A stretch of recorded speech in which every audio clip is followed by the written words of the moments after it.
Welcome. You are listening to AfterSight. This recording is intended solely for individuals who are blind or have low vision. Welcome to a special edition of Colorado Outdoors Magazine, the 2024 Fishing Guide, read by John Arnold. Exploring angling in a wild place. Destination, Raw Wall Wilderness. Article by Janet George. Do you ever feel that you were born 150 years too late and missed out on the exploration age? Everything has become so known and familiar in your travels. There is comfort and efficiency with the familiar. But something deep in our nature wants to see what's over the next ridge, to walk new paths, to fish new waters. Can this urge to fish in new waters in the backcountry be termed exploration angling? Or does one have to travel to some faraway country, into remote jungles or trailless watersheds? According to Merriam-Webster, the definition of exploration is, quote, the action of traveling in or through an unfamiliar area in order to learn about it, end quote. I like this inclusive definition. It means all of us can be, quote-unquote, explorers on our own terms. For the past 2 summers, the Raw Wall Wilderness area in northern Colorado has been my exploration angling destination. Raw Wall is a Native American word meaning wild place. Located on the southern end of the Medicine Bow mountain range, about 40 miles west of Fort Collins, the Raw Wall Wilderness area was designated by the Wilderness Act of 1964 and later expanded in the Colorado National Forest Wilderness Act of 1980. Today, the Raw Wall Wilderness area contains 73,866 acres of forest, peaks, and alpine tundra within the Arapahoe-Roosevelt National Forest. Elevations range from 8,400 to almost 13,000 feet, and there are 85 miles of trails. Glaciers in the past epochs carved spectacular cirqued lakes into the high peaks. There are 25 named lakes ranging from size to 3 to 39 acres, and 3 more unnamed blue spots. Fortunately for the exploration angler, all 28 lakes hold trout. Raw Wall Wilderness lakes contain cutthroat, brook, and lake trout.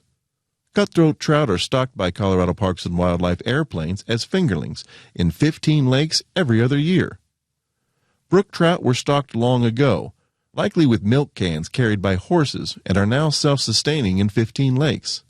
Likewise, historic stockings of lake trout resulted in self-sustaining populations in 3 lakes. At least 6 of the Raw Wall lakes contain more than one trout species. In Raw Wall Wilderness area streams, brook trout dominate, but cutthroat swim in the higher reaches, and you might find a brown trout in lower reaches. Day and overnight trekking. Backpacking or using pack stock, like llamas, is the best way to visit the Raw Wall Wilderness area lakes since most are more than 5 miles from trailheads. However, stream fishing can be found on day hikes within 1 mile of parking lots. A single night backpack trip will suffice to take a lake or two, but if you have the time for a multi-day trip, several lakes and streams can be explored in one outing.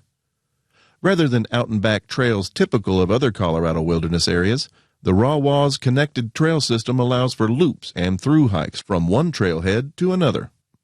Trails going to lakes start primarily from the Blue Lake, West Branch, and Raw Way trailheads. One popular multi-day backpack loop begins at the West Branch trailhead, traveling up the West Branch Trail to the Raw Wall Trail. The Raw Wall Trail goes up and over Grassy Pass at over 11,000 feet in elevation, and then down to Camp Lake Trail, which leads back to the West Branch Trail and return to the West Branch Trailhead. This route allows the potential to fish a dozen lakes and 2 major streams, depending on the time you can commit. The loop is approximately 18 miles, but several miles can be added with side trips to Twin Crater Lakes or Upper Camp Lake. The Raw Wall's trail array also allows those who have an extra shuttle vehicle to through hike between 2 of the 3 trailheads. For example, a shuttle vehicle can be left at the West Branch Trailhead for a backpack trip beginning at Raw Wall Trailhead. This trip would go up Raw Wall Trail over Grassy Pass to the West Branch Trail and down to the shuttle vehicle. This route allows 2 major streams and passes within a mile of 8 fishable lakes. That's a 16-mile through hike, with the option to add more mileage with a visit to Twin Crater Lakes or both Big and Little Rainbow Lakes. For those who want to be free from carrying all their gear, rental llamas are becoming more popular in the Raw Wall Wilderness area for overnight trips. Fishing. Fishing pressure is low at most lakes and streams throughout the Raw Wall Wilderness, although I have shared Blue, Twin Crater, Bench, and Little Rainbow lakes with other anglers. Trout in most lakes and streams, most of the time, are not difficult to catch on dry flies, nymphs, or buggers, given that they have only 3 or 4 months of ice-free feeding time, and they don't see many artificial flies or lures. My 10 favorite Raw Wall Wilderness area flies include black and brown conehead buggers, beadhead woolly worms, Amy's ants, elk-hair caddis, parachute madam X's, Adams, parachute Adams, chubby Chernobyls, hare's ear, and pheasant tails. I mostly fly fish, but anglers with spinning gear can fish the same flies using a bubble end and, of course, try their favorite spinner or spoon. Rods should be lightweight and break down into 2 to 4 pieces for packing ease. I prefer a 9-foot, 5-weight fly rod because I can buck afternoon wind and cast a moderately sized streamer. My friend carries a 7-foot telescoping Tenkara rod to fish small streams in addition to her 5-weight.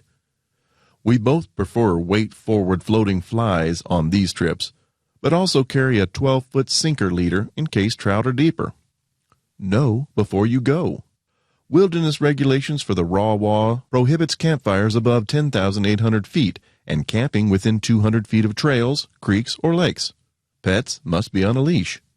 Group size is limited to 12 people and or livestock combined. Of course, no motorized equipment or mechanized travel is allowed, including drones, bikes, or carts. Unlike Rocky Mountain National Park to the south, timed entry or other access permits are not needed. Check the Arapahoe Roosevelt National Forest website for updates each year before you visit. For fishing, a Colorado fishing license is required, and statewide trout fishing regulations apply to lakes and streams within the Raw Wall Wilderness area. Check Colorado Parks and Wildlife's fishing regulations each year to stay current. Regulation brochures are available at businesses that sell fishing licenses and at Colorado Parks and Wildlife offices and online. To ensure protection of the land, water, and wildlife for future visits, follow Leave No Trace principles. Blue Lake Trailhead. From the Blue Lake Trailhead, located on Colorado Highway 14 about 55 miles west of Fort Collins, is a 5-mile hike gaining 1,500 feet of elevation to Blue Lake perched just below timberline. 16-acre Blue Lake is regularly stocked with cutthroat trout. I've done well fishing dry flies and hopper imitations for trout up to 14 inches. If you see small fish schooling near the outlet, they are long-nosed suckers of unknown origin. Smaller 3-acre Hang Lake is about a quarter mile and a 400-foot elevation gain west of Blue Lake. Hang Lake is also stocked with cutthroats that are just as eager to take dry flies, but smaller than Blue Lake. Be advised, much of the Blue Lake Trail is within the 2020 Cameron Peak wildfire footprint, so watch for hazards like falling trees and rock slide potential. Stock are prohibited on the trail from May 15th through September 15th. Camping is prohibited within a quarter mile of Blue and Hanging Lakes. West Branch Trailhead. The West Branch Trailhead, located on the Laramie River Road, Laramie County Road 103, 7 miles north of Colorado Highway 14, offers access to the headwaters of the West Branch of the Laramie River and 5 named lakes, plus a couple of unnamed blue spots on the map. It's a 7-mile hike up the West Branch Trail, gaining 2,740 feet in elevation to Island and Carey Lakes. There are campsites at the junction of the West Branch and Blue Lake Trails and about 1 mile below Island Lake. Both lakes are stocked with cutthroat trout, and Carey Lake has brook trout. Island Lake's cutthroats are temperamental, but Carey's brookies consistently gobble dry flies and woolly buggers. Timber Lake, about 3/4 of a mile south of Island Lake, is off-trail and requires bushwhacking with GPS, map, and compass, but it does contain cutthroat trout up to 14 inches. Twin Crater Lakes are best accessed from the West Branch Trailhead via the West Branch, Raw, and Twin Crater Lakes trails. Total trail distance from the West Branch Trailhead to the Upper Twin Crater Lake is 6.5 miles one way, gaining 2,686 feet in elevation. There are campsites along the trail below Twin Crater Lakes, and the area is popular with backpackers. Both lakes are stocked with cutthroat that grow to 15-plus inches, and the area is beyond scenic. Rockhole and Bench Lakes are both north of Twin Crater Lakes, but require off-trail bushwhacking with map and GPS device to find. Bench Lake has brook trout to 10 inches in length, while Rockhole is lightly stocked with cutthroats. The West Bank Trailhead offers my preferred route to the two camp lakes brook and lake trout angling. It's 7.3 miles while gaining 2,300 feet in elevation from the trailhead to Camp Lake via the West Branch and Camp Lake trails. Upper Camp Lake is another 1 mile above Camp Lake via the Upper Camp Lake Trail. There are campsites at both lakes, but the best fishing is at Upper Camp Lake. Upper Camp Lake has a shallow shelf, making it tough to reach deeper water, except in the northeast corner. My friend and I caught lake trout on dry flies, terrestrials, and buggers, but brook trout up to 12 inches long were pickier, taking only a few dry flies. Brookies came easy to a dry fly in the creek between the lakes. Raw Trailhead. The Raw Trailhead, located on the Laramie River Road, Laramie County Road 103, 12 miles north of Colorado Highway 14, provides the most direct approach to the Raw's northern lakes. Hiking about 7.5 miles while gaining 2,600 feet in elevation on the Raw Trail brings the hiking angler to a group of 5 lakes connected with a network of short spur trails. Raw Lake number 1 and number 2 and Upper and Lower Sandbar Lakes are shallow and contain small brook trout. Big Rainbow Lake is stocked with cutthroat trout. Traveling north on McIntyre Lake Trail, about 3/4 of a mile, brings you to the deeper McIntyre Lake, which also holds larger brook trout. Sugar Bowl Lake, with its self-sustaining population of brook and lake trout, is a 1/4 mile west and upstream of McIntyre Lake. Raw Creek and the Raw Trail is full of hungry brookies. Raw Lakes number 3 and number 4 are 1/2 and 1.3 miles respectively, upstream of Raw Lake number 2. Both are deeper lakes and stocked with cutthroats. Raw Lake number 4 requires off-trail travel above timberline. Raw Lake number 4 requires off-trail travel above timberline with exposure to summer thunderstorms. Final words. If you're looking for an exploration angling destination that requires boots and backpack rather than an airline travel, take a look at Colorado's Raw Wilderness area. In a long weekend, you can learn about fish in a truly wild place. Additional resources to plan your trip. Visit the Raw Wilderness website found at fs.usda.gov. Colorado Parks and Wildlife fishing brochures found at cpw.info/fishing-brochure. Leave No Trace Principles, int.org/y/7-principles. Poudre Wilderness Volunteers Trail Summaries and Maps at pwv.org/trails. Colorado Trail Explorer, Coretrex. A free mobile app for hiking, mountain biking, horseback riding, and motorized recreation from Colorado Parks and Wildlife. Visit trails.colorado.gov. National Geographic Trails Illustrated Topo Map, number 112, Poudre River, Cameron Pass, found at natgeomaps.com. And finally, Colorado Wilderness Topographical Hiking Map, Raw Wilderness, found at outdoortrailmaps.com. Janet George is the senior wildlife biologist for Colorado Parks and Wildlife's Northeast region. She retired in 2019. This article is copyrighted by the author. The Secret Lives of Smallmouth Bass by Jack Ballard. Feeling the telltale pressure on the end of my line, I lifted the rod to set the hook. In those first few seconds, when an angler assesses whether it's the real thing versus an errant snagged chunk of underwater vegetation, and how a large fish might be secured on the hook, I ascertained two things. This was indeed a fish, and it was also very large and strong. With a powerful run upstream, it confirmed my conclusions.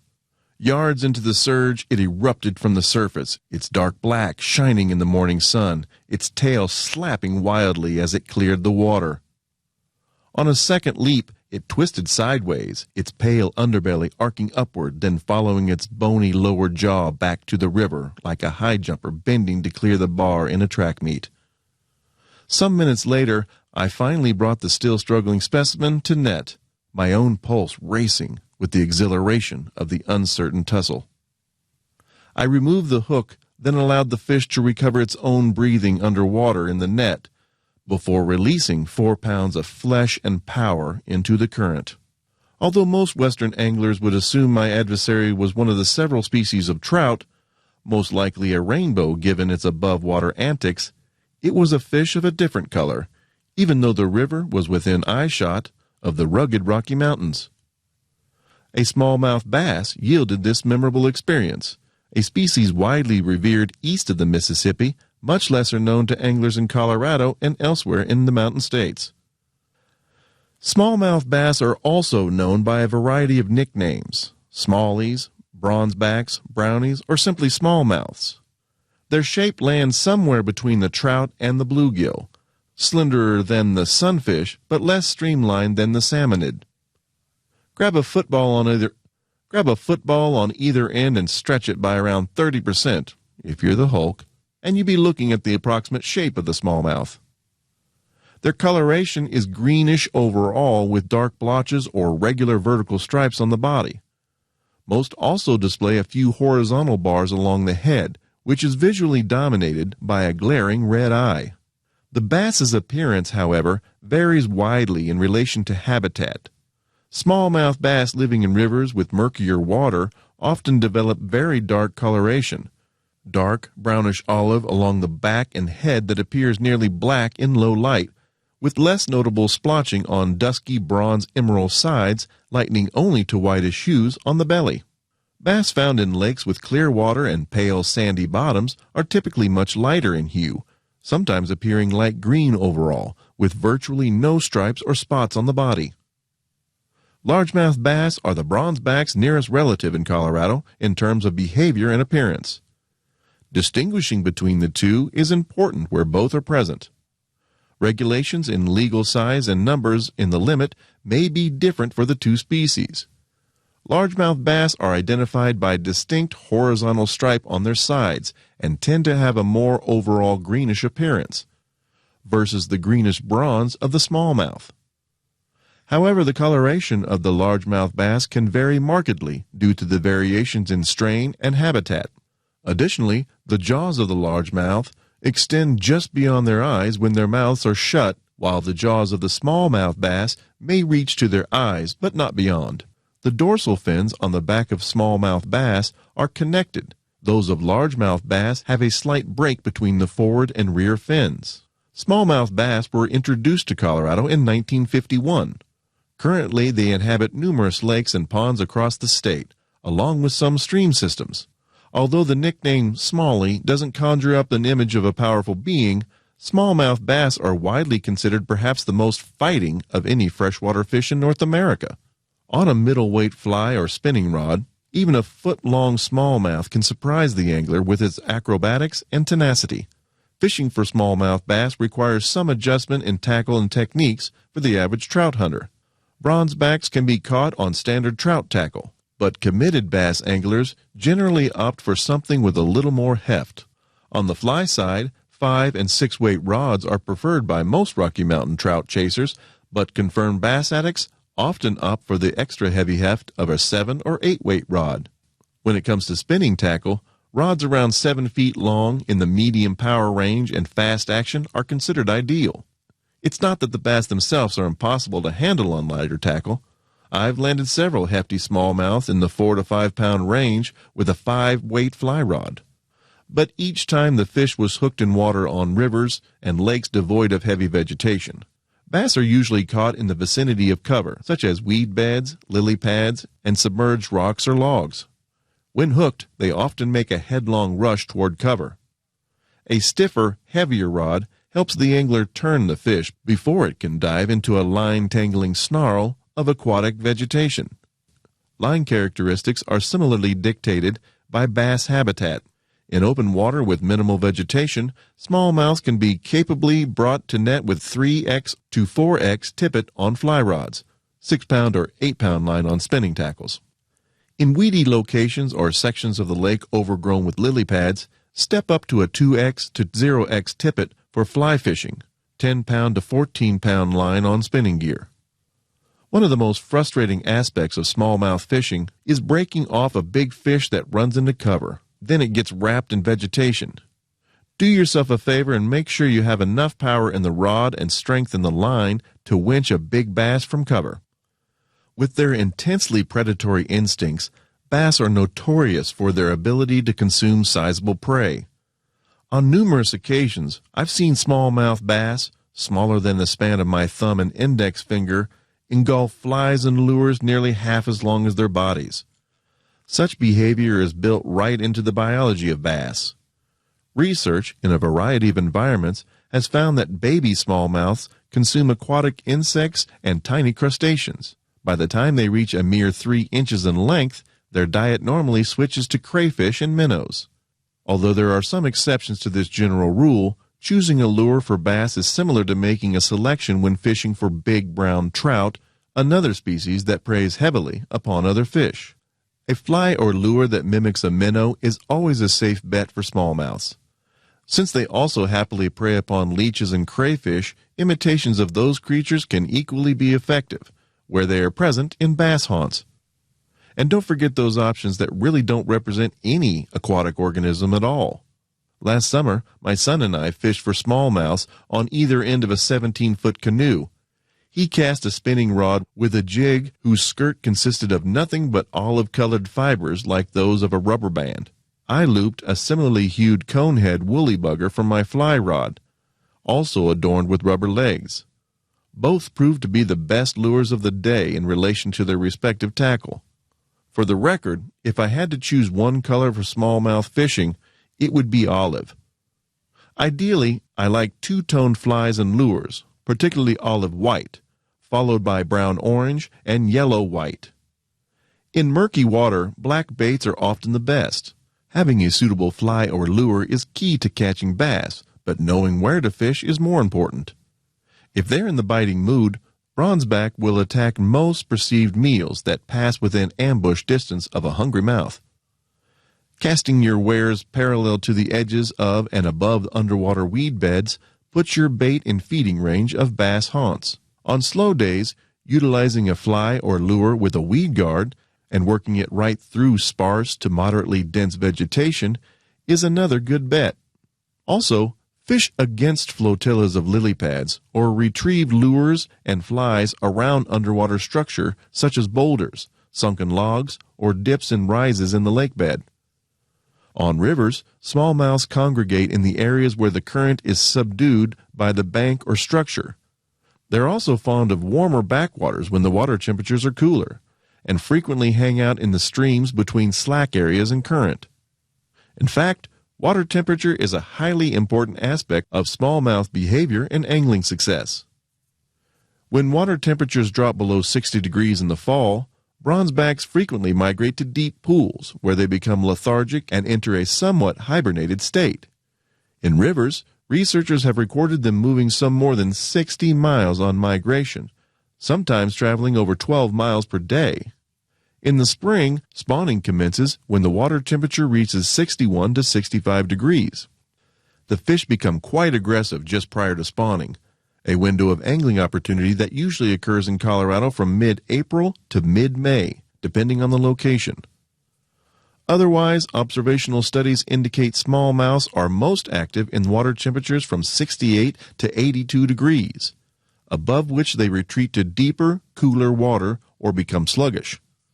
Along with their reputation as challenging game fish, bronzebacks are equally appealing on the dinner plate. Their flesh is white, firm, and mild. Smallmouths are quite easy to fillet, my favorite way of preparing them for the pan. Although transplants to the state, anglers familiar with the species regard them as highly as other non-native, though naturalized species like rainbow trout.